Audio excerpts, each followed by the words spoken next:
Okay, this video is going to be explaining the triplane trunk movement and assessing, again, whether there's proper movement patterns or if there's any immobility or hypermobility in certain spinal movements. So we're going to have Cassie turn to the side here. And this is going to be a forward flexion. We're going to have her push the feet together. This allows for less compensation through the ankles. And I want Cassie to simply touch her toes. Very good. And she actually went and touched her toes. That was perfect. Come back up. What we're looking for here is that particular command. I want to see if somebody, A, can touch their toes, because that's normal limits. And I also want to see if they go where they go beyond their foot. Some people want to impress you by putting their palms on the floor. But I want to see if they actually just go and touch their toes. So go do that for me again. Cassie had a posterior hip shift. That should be the first thing that you should see when she goes and bends down to touch her toes. Come back up, please, and do that again for me so they can see. So the hip shift back, that allows the hip to go into flexion and then goes into spinal flexion. What we're looking for here is a flatness of the lumbar spine, straightness of the spine. We don't want it to hyperflex or go into more rounding. It should be straight, and then right at that point of the junction of the thoracic spine, you should see a nice curve all the way down through. And of course you can command to have them look down to their knees so you can see how that is. What we're looking for with the thoracic spine, again, a nice curve, and we're going to feel for any flat spots. Okay, flat spots means that they're not getting flexion in the thoracic spine. Therefore, above or below the segments of the flatness, there's going to be hyperflexion to accomplish that goal. And come on up. So do a little break here. So we're looking for majority of the movement initiated and the majority of the movement from the hips. Then the spine will continue with the rest of that motion to touch their toes. So go ahead and do it one more time, Cassie, and so I can explain the way to come up. So then you're looking at how they come up. So go ahead and initiate. It should be from the hips and a little less from the lumbar spine at first. So go ahead and do that again for me. So initiation coming up and then rolling up to finish with the hips finishing. So there should be a timing issue. What you don't want to see is go ahead and touch just a little bit in front of your toes. Now, there was no posterior hip shift. Okay, so there's a lot of pressure on the lumbar spine, forces the lumbar spine to flex a little bit more, and besides, there's some force going down through the lumbar spine in a matter of shear force. And now come up without using your hips and just your low back.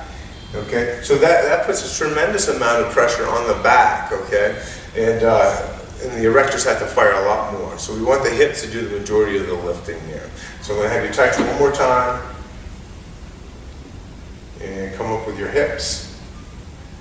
There you go. All right, very good. So what we're going to do now is look at the extension of the back. So we're going to stay right here, arms up overhead, Cassie, and I want you to reach back as far as you can. All right. So what I see here, Cassie, we're looking at the scapulars. They want to be past the heels. She's a little limited here. Good motion here, but there's a little hyperextension through her low back. The ASIS should be past her toes, okay? And they're a little limited. You tested better a little bit. All right, go ahead and reach forward again and think about pushing your hips forward. So this is a test. You don't want to command this. You just want to see what they do naturally. Now, see, that's a little bit better. The hips are forward. She's getting through hip extension, a little less extension in the spine, and the scapulars come forward.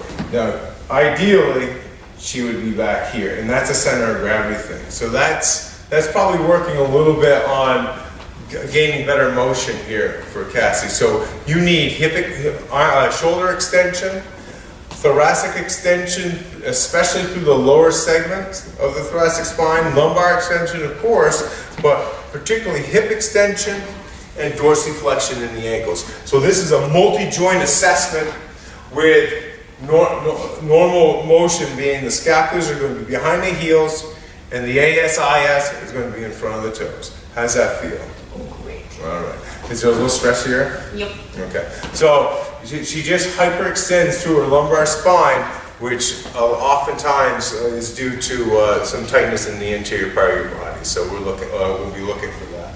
Very good. We're not going to have you do too many more times. Now we're going to have you face this way. Okay, going through side flexion. We're going to evaluate the whole lumbar spine and the thoracic spine.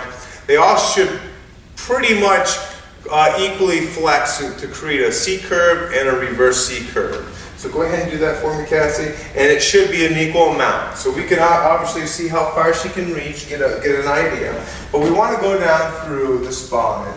And it's a little bit harder with clothes, but as I mentioned before, that's where we're going to be in our environment. But we just want to track the curve of the spine, and she does curve very well, maybe a little tight up in the thoracic spine. It straightens out a little bit, and then it starts to curve more. So there's a little hinge point right here that can create some stress. Come back up. Does that bother you at all here? It doesn't bother me to do, but I'm tight. Okay, very good. Yeah, she's a little tight in her mid back here. Now side bend to the other side. So you can see her motion is equal on both sides. But again, there's still a little flat spot through the thoracic spine. It's straight here and then comes down and curves a little bit more.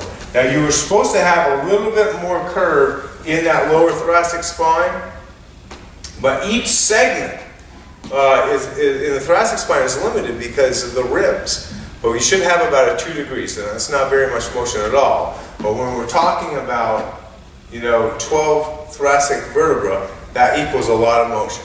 You should have 25 degrees side bending to the left and 25 degrees to the right. Now we're not going to break out any goniometers or any measurement devices. We just have to learn how to eye this, make sure it's symmetrical, and make sure that there's an even curve going down through all the way to the lumbar spine. And if there's a little limitation, then we can actually work on mobilizing that through some techniques that we can cover later on.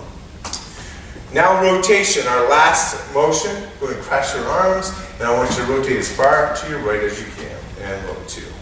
So we're looking at the ankles, the hips, the spine, and the cervical spine, so the entire spine. And it should be about 90 degrees or maybe a little bit more. So she's looking like she's turning. Is there any discomfort at all? Okay, and turn this way. So I'm not necessarily isolating any particular segment of it. I just want to get a gross look at the ability of rotating. If you see Cassie rotating this far to this side, which seems to be within normal limits, but she gets about that much turn on this side, then there's an asymmetry. So we have to figure out where the limitation could be. That could come from an ankle, that could come particularly from the hips or from the thoracic spine itself, or the fact that she's maybe limited on her neck and have some stress in the neck. So that's where it's important to say, where do you feel this? Where do you feel restricted? And let the individual, and you can relax and turn, let the individual tell you where they feel tightness, and that'll help you evaluate the limitations. So that was the triplane movement assessment. Try it out.